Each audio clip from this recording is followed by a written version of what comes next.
அஸ்ஸலாமு அலைக்கும் வரஹ்மத்துல்லாஹி வபரகாத்துஹு. குர்ஆனில் அல்லாஹ் கூறி காட்டுவான், லகத் கான லகும் ஃபீ ரசூலில்லாஹி உஸ்வத்துன் ஹஸனா.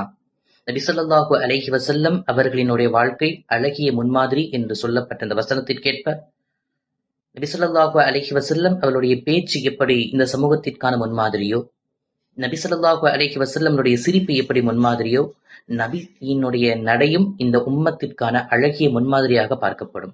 ஆம், ஸல்லல்லாஹு அலைஹி வஸல்லம் அவர்கள் எப்படி நடந்தார்கள் என்ற ஹதீஸ்களில் வர்ணித்து கூறப்பட்டுள்ளது. அலி ரலியல்லாஹு தஆலா அன்ஹு அவர்கள் சொல்லிக் காட்டிய வார்த்தை திர்மிதி ஷரீஃபிலே பதிவு செய்யப்படும்.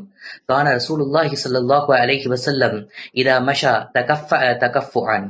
அலி ரலியல்லாஹு தஆலா அன்ஹு அவர்கள் சொல்வார்கள், நபி ஸல்லல்லாஹு அலைஹி வஸல்லம் அவர்கள் நடந்தால் முன்புறமாக சாய்ந்து வலிமையாகவும் சுறுசுறுப்பாகவும் நடப்பார்கள். இன்னும் தொடர்ந்து சொல்வார்கள், கஅன்னமா யன்ஹத்து மின் சபபின்.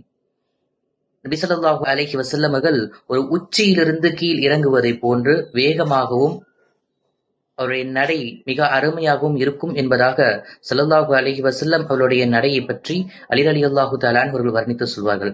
ஆக நாயகத்தினுடைய ஒவ்வொரு செயல்பாடுகளையும் பின்பற்றி நடக்கின்ற நசீபினை இறைவன் நம் அனைவருக்கும் தந்தல் புரிவானாக. அஸ்ஸலாமு அலைக்கும் வரஹ்மத்துல்லாஹி வபரகாத்துஹு.